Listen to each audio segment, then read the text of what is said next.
What is the ideal job for me? What is the job, career, or business that is meant to give me the most satisfaction, success, and happiness? Well, this is the question that I get asked almost every day. And the reality is, most of us don't pick our jobs or careers or businesses based on full consciousness. And by that I mean our choices are mostly influenced by our parents, the family that we are a part of, the society that we live in, the culture that we live in, the books that we've read, our friends, our colleagues, and our peers. So, how can we make sure that the job, career, or business we choose will lead to fulfillment and success later in life? In this short video, I'm going to talk to you about the concept that I call the sweet spot. And the sweet spot is the spot where your strengths, your passion, and the market meet. So, where is that spot where you are talented, you're passionate, and there's a need out there in the market for it? That's called your sweet spot. So let's talk about the strengths first. Ask yourself, what am I really good at? What are the skills, the knowledge, and the talents that I'm known for? Think about those kinds of skills, knowledge, and talents that on a scale of 1 to 10, you get at least a 5 or 6. Because if you're already above average, and you keep practicing on those skills and talents, you will even get better at them. And you will get to an 8, 9, or maybe a 10 on that scale. And that sets you completely apart from the rest. I do believe that skills are learned and strengths can be more strengthened. But the reality is, if you are below average on a scale of 1 to 10, let's say you are at a 2 or 3, yes, obviously you can learn to improve yourself, but in the long run, you will get to a 4, 5, 6 at best, and eventually you'll be around average.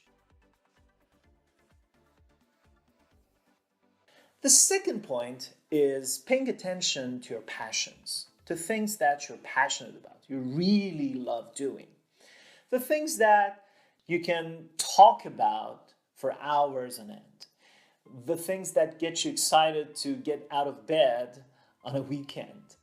The things that when you start talking about them, you lose track of time. What are they? They could be personal passions or even parts of your profession that you're passionate about. And don't get me wrong, I'm not saying that the only important thing to be successful is following your passion. Actually, there are tons of studies out there that disprove this myth. A very well-known study by Cal Newport says that most people who have been really, really successful at their craft have not started out by following their passion. Actually, they have found something that they've been a little bit interested in, and then by some circumstances, they got pulled towards that area and they kept practicing and honing their skills to the point that they got so good that people couldn't ignore them. And they turned into a real expert in their fields, and they became one of those top 1% expert people in that certain area. So the second point is start with something you're interested in, and over time, by practicing, you'll get so good that you'll get even more passionate about that certain field. And the third point, not to miss, is to pay attention to the market.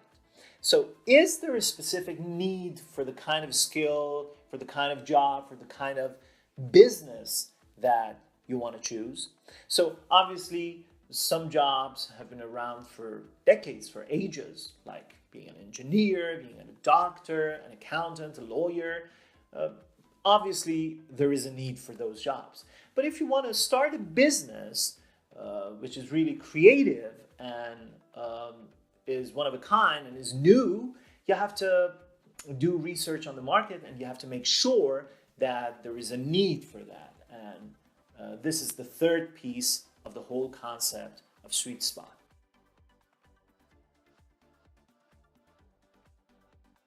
So my question to you is, where is your sweet spot? Where is that specific spot where your strengths, your passions, and the market converge? Ignite your life and grow your business.